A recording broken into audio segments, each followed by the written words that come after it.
Hello and welcome to day 13 of 155, where we're reading from Genesis to Revelation. Now we are in the book of Exodus and we are starting from chapter 19 today. If you're new here, we've been reading for 13 days. This is the 13th day from Genesis, and we intend to be in Revelation by day 155. So you can join us. Now that we know what we're here for, let's begin. Father, in the name of Jesus, we thank you because the word is spirit and it is life. We thank you because your word blesses us. It changes us every time that we read. Amen. Amen.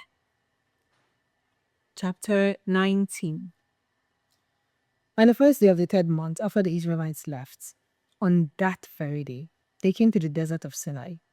After they set out from Rephidim, they entered the desert of Sinai, and Israel camped there in the desert in front of the mountain.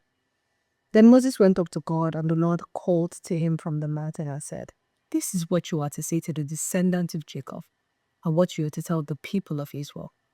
You yourselves have seen what I did to Egypt, and how I carried you on eagle's wings, and brought you to myself. Now, if you obey me fully and keep my covenant, then out of all nations you will be my treasured possession. Although the whole earth is mine, you will be for me a kingdom of priests and a holy nation." These are the words he had to speak to the Israelites. So Moses went back and summoned the elders of the people and said before them all the words the Lord had commanded him to speak.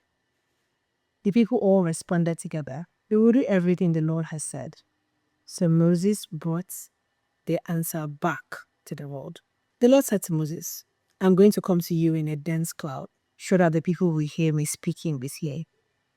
And you always put their trust on me." Then Moses told the Lord what the people had said. And the Lord said to Moses, "Go to the people and consecrate them today and tomorrow. Make them wash their clothes and be ready by the third day, because on that day the Lord will come down on Mount Sinai in the sight of all the people. Put limits for the people around the mountain and tell them, be careful that you do not approach the mountain or touch the fruit of it. Whoever touches the mountain, it will be put to death. They are to be stoned or shot with arrows. Not a hand is to be laid on them. No person or animal shall be permitted to live. Only when the ram's horns sounds a long blast may they approach the mountain. After Moses had gone down the mountain to the people, he consecrated them, and they washed their clothes. Then he said to the people, "Prepare yourself for the third day. Abstain from sexual relations." On the morning of the third day, there was thunder and lightning, with a thick cloud over the mountain, and a very loud trumpet blast. Everyone in the camp trembled. Then Moses led the people out of the camp to meet with God, and they stood at the front of the mountain, Mount Sinai. Mount Sinai was covered with smoke because the Lord descended on it in fire. The smoke billowed up from it like smoke from his furnace, and the whole mountain trembled violently. As the sound of the trumpet grew louder and louder, Moses spoke, and the voice of God answered him. The Lord descended to the top of the Mount Sinai and called Moses to the top of the mountain. So Moses went up, and the Lord said to him, "Go down and warn the people so that they do not force their way through to see the Lord, and many of them perish. Even the priests who approach the Lord must consecrate themselves, or the Lord will break out against them." Moses said to the Lord, "The people cannot come up Mount Sinai because you yourself command us. Put limits around the mountain and set it apart as whole." The Lord replied, "Go down and bring Aaron off with you, but the priests and the people must not cause their way to come up to the Lord, or he will break out against them." So Moses went to the people and told them. Chapter 20. And God spoke all these words. I am the Lord your God who brought you out of Egypt and out of the land of slavery. You shall have no other gods beside. You shall have no other gods before me. You shall not make for yourselves an image in the form of anything in heaven above, or the earth beneath, or in the waters below. You shall not bow down to them or worship them. For I, the Lord your God, am a generous God, punishing the children for the sin of the parents to the third and fourth generation of those who hate me, but showing love to 1,000 generations of those who love me and keep my commands, my commandments. Did you see that? Third and fourth thousand. Okay. You shall not minimize the name of the Lord. You shall not misuse the name of a living God. For the Lord will not hold anyone guiltless who misuses his name. Remember the Sabbath day by keeping it whole. 6 days you shall labor and do all your work. But the seventh day is a Sabbath to the Lord your God. On it you shall not do any work, neither you, nor your son or daughter, nor your animals, nor any foreigner residing in your towns. For in 6 days Lord made the heavens and the earth, the sea, and all that is in them. But he rested on the seventh day. Therefore the Lord blessed the Sabbath day and made it holy. Honor your father and your mother, so that you may live long in the land the Lord your God is giving you. You shall not murder. You shall not commit adultery. You shall not steal. You shall not give false testimony against your neighbor. You shall not covet your neighbor's house. You shall not covet your neighbor's house.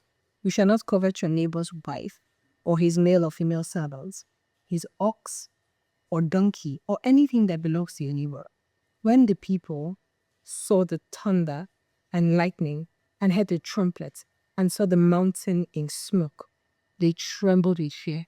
They stayed at a distance and said to Moses, "Speak to us yourself, and we will listen. But do not let God speak to us, or we will die." Moses said to the people, "Do not be afraid.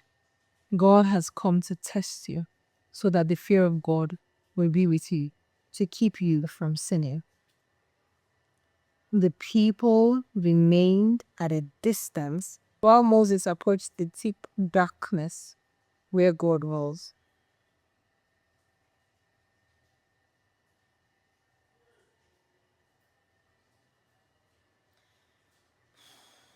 Then the Lord said to Moses, "Tell the Israelites this. You have seen for yourselves that I have spoken to you from heaven. Do not make any gods to be alongside me. Do not make for yourselves god of silver or gods of gold." Like he literally said it, Jesus Christ, even before the whole thing. Okay. Make an altar of earth for me and sacrifice on it your burnt offering and fellowship offering, your sheep and goats and your cattle. Whenever I cause my name to be honored, I will come to you and bless you. If you make an altar of stones for me, do not build it with dressed stones, for you will defile it if you use a tool on it. And do not go up to my altar on steps, or your private parts may be exposed. These are the laws you are to set before them. Chapter 21. Okay, maybe I think maybe the law came after they had done their shenanigans, because Exodus, this part is more or less like a summary of so many laws that we're giving afterwards. Chapter 21. If you buy a Hebrew servant, he is to serve you for 6 years. But in the 7th year, he shall go free without paying anything. If he comes alone, he is to go free alone. But if he has a wife when he comes, she is to go with him. If his master gives him a wife and she bears him sons or daughters, the woman and her children shall belong to her master, and only the man shall go free. But if the servant declares, "I love my master and my wife and children, and do not want to go free," then his master must take him before the judge. he shall take him to the door or the doorpost and pierce his ear with an awl, and then he will be his servant for life. If a man sells his daughter as a servant, she is not to go free as most servants do. If she does not please the master who has selected her for himself, he must let her be redeemed. He has no right to sell her to foreigners because he has broken faith with her. If he selects her for his son, he must grant her the rights of a daughter. If he marries another woman, he must not deprive the first one of her food, clothing, and marital rights. If he does not provide her with these three things, she is to go free without any payment of money. Anyone who strikes a person with a fatal blow is to be put to death. However, if it is not done intentionally, but God lets it happen, they are to flee to a place I would designate. But if anyone schemes and kills someone deliberately, that person is to be taken from my altar and put to death. Anyone who attacks their father or mother is to be put to death. Anyone who kidnaps someone is to be put to death. Whether the victims had been sold or is still in the kidnapper's possession. Anyone who curses their father or mother is to be put to death. If people quarrel and one person hits another with a stone or with their fist and the victim does not die but is confined to bed, the one who struck the blow will not be held liable if the other one can get up and walk around outside with his staff. However, the guilty party must pay the injured person for any loss of time and see that the victim is completely healed.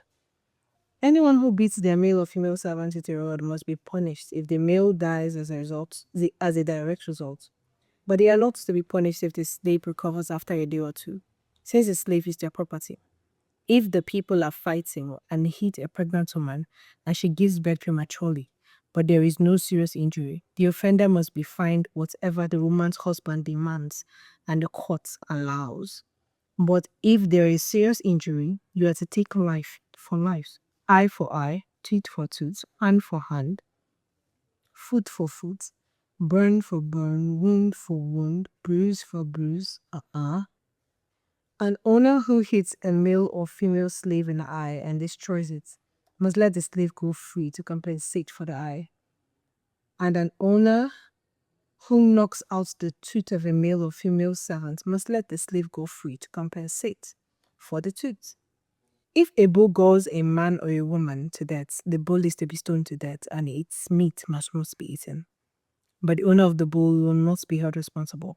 If, however, the bull has had the habit of goring and the owners have been warned but have not kept it pinned up and it kills a man or woman, the bull is to be stoned and its owners also is to be put to death. However, if payment is demanded, the owner may redeem his life by the payment of whatever is demanded. This law also applies if the bull gores a son or a daughter. If the bull gores a male or female slave, the owner must pay 30 shekels of silver to the master of the slave, and the bull is to be stoned to death. If anyone uncovers a pit or digs one and fails to cover it, and an ox or a donkey falls into it, the one who opened the pit must pay the owner for the loss and take the dead animal in exchange. If anyone's bull injures someone else's bull and it dies, the two parties are to sell the live one and divide both the money and the dead animal equally. However, if it was known that the bull had the habit of goring, yet the owner did not keep it penned off, the owner must pay animal for animal and take the dead animal in exchange. Chapter 22. We can take a break here. Hello, Bible reader. We've read for a while and would love to take a break. Please feel free to get a stretch, drink water, catch your breath, and we will continue immediately. You can also decide to pause at this point and then play when you are ready to continue. Now let's start the second half. Chapter 22. Whoever steals an ox or a sheep and slaughters it or sells it must pay back 5 heads of cattle for the ox and 4 sheep for the sheep. If a thief is caught breaking in at night and is struck a fatal blow, the defender is not guilty of bloodshed. But if it happens after sunrise, the defender is guilty of bloodshed. Anyone who steals must certainly make restitution, but if they have nothing, they must be sold to pay for their thefts.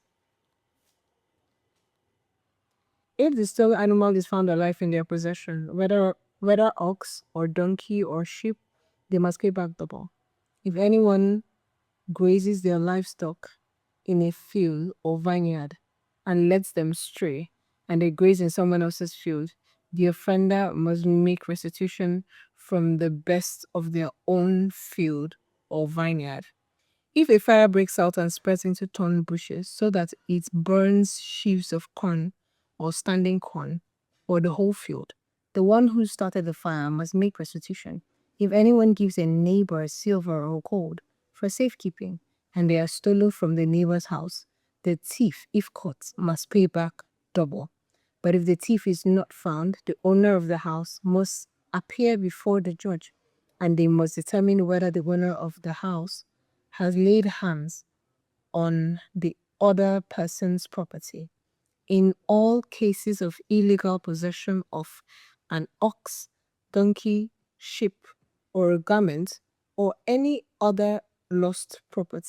In all cases of illegal possession of an ox, a donkey, a sheep, a garment, or any other lost property about which somebody says, "This is mine," both parties are to bring their cases before the judges. The one whom the judges declare guilty must pay back double to the other one. If anyone gives a donkey, an ox, or a sheep, or any other animal to their neighbor for safekeeping, and it dies, or is injured, or is taken away while no one is looking, the issue between them will be settled by the taking of an oath before the Lord that the neighbor did not lay hands on the other person's property. The owner is to accept this. But if the animal was stolen from the neighbor, restitution must be made to the owner. If it was torn to pieces by a wild animal, the neighbor shall bring in the remains as evidence and shall not be required to pay for the torn animal. If anyone borrows an animal from their neighbor and it is injured or dies while the owner is not present, they must make restitution. But if the owner is with the animal, the borrower will not have to pay. If the animal was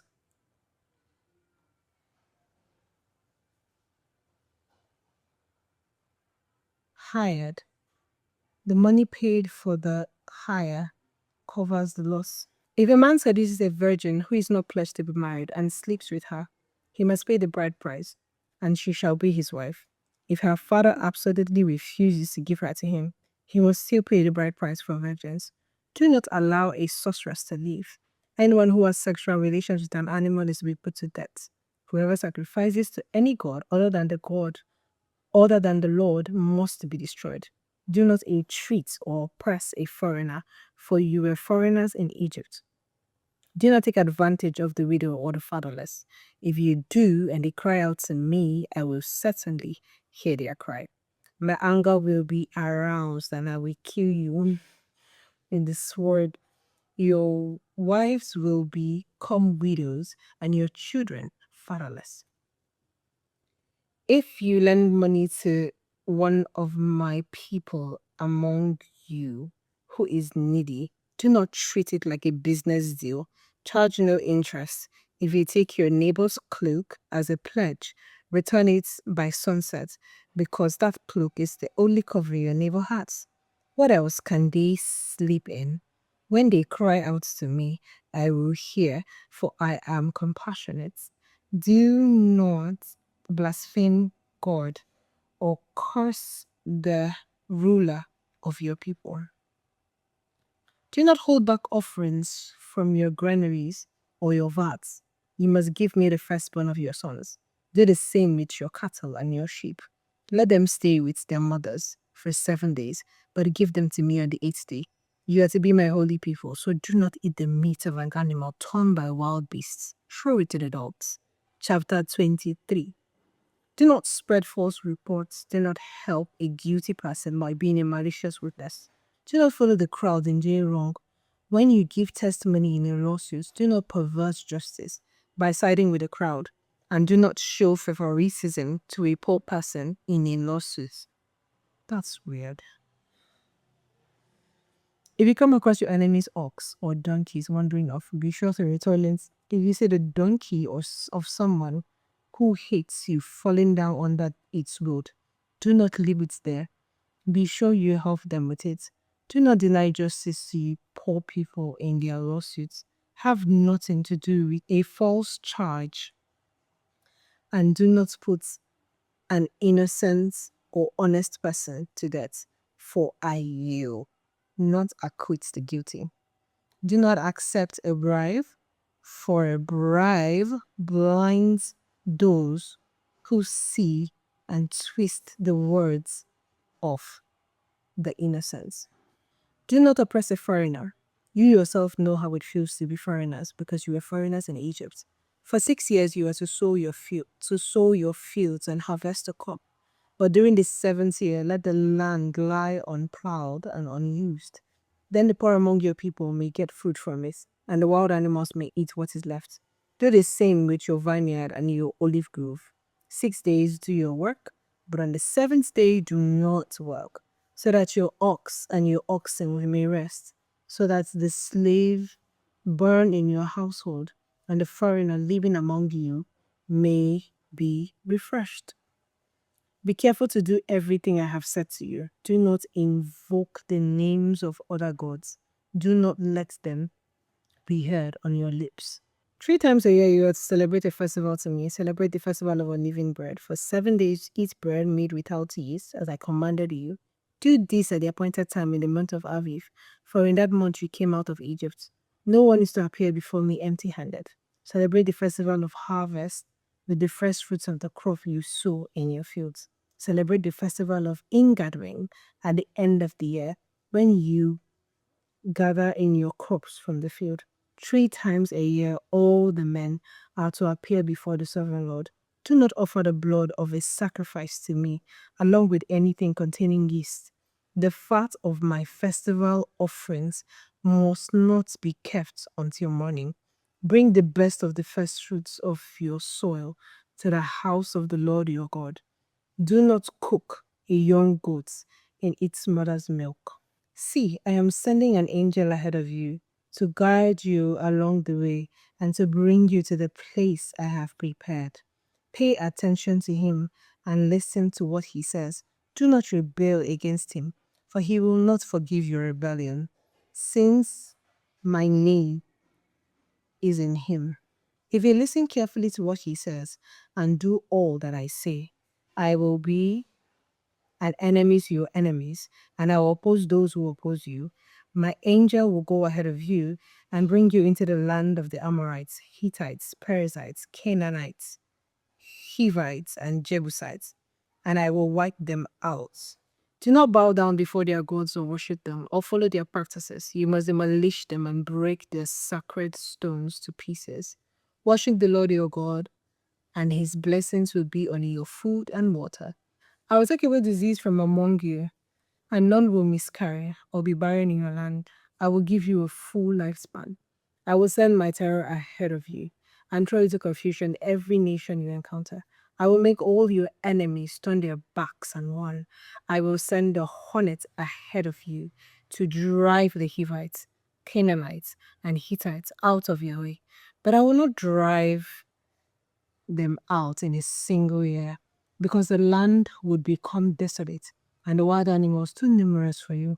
Little by little, I will drive them out before you until you have increased enough to take possession of the land. I will establish your borders from the Red Sea to the Mediterranean Sea, and from the deserts to the Euphrates River. I will give into your hands the people who live in that land, and you will drive them out before you. Do not make a covenant with them or with their gods. Do not let them live in your land, or they will cause you to sin against me, because the worship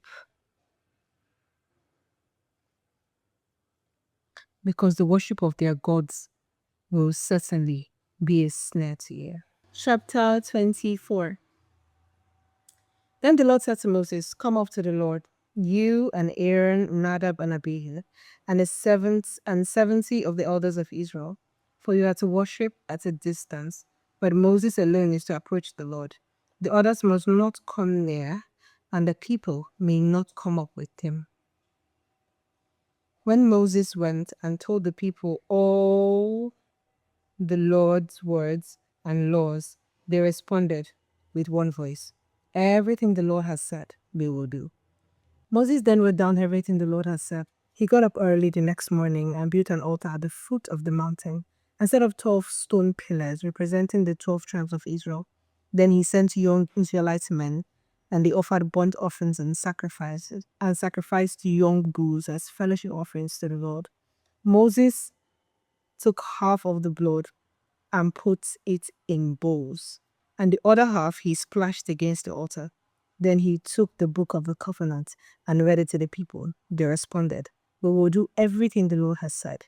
We will obey." Moses then took the blood, sprinkled it on the people, and said, "This is the blood of the covenant that the Lord has made with you, in accordance with all these words."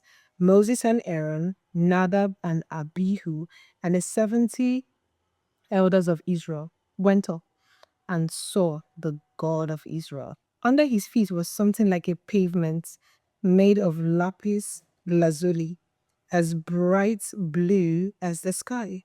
But God did not raise his hand against these leaders of the Israelites. They saw God, and they ate and drank. The Lord said to Moses, "Come up to me on the mountain and stay here, and I will give you the tablets of stone with the law and commandments I have written for their instruction." Then Moses set out with Joshua. His assistant. Moses went up on the mountain of God. He said to the elders, "Wait here for us until we come back to you. Aaron and Hur are with you, and anyone involved in a dispute can go to them." When Moses went up on the mountain, the cloud covered it, and the glory of the Lord settled on Mount Sinai. For 6 days, the cloud covered the mountain, and on the seventh day, the Lord called to Moses from within the cloud. To the Israelites, the glory of the Lord looked like a consuming fire on top of the mountain. Then Moses entered the cloud as he went on up to the mountain, and he stayed on the mountain 40 days and 40 nights. Woo! That was a lot of laws. That's a lot of laws. All right, so we have just finished chapter 24, and tomorrow we are going to continue with chapter 25. If you have been able to read it thus far, I want to let you know that you have made so much progress, and do not forget to subscribe if you haven't done so yet. You can like the video and share it to many more people so that they can join us and finish the Bible. See you tomorrow.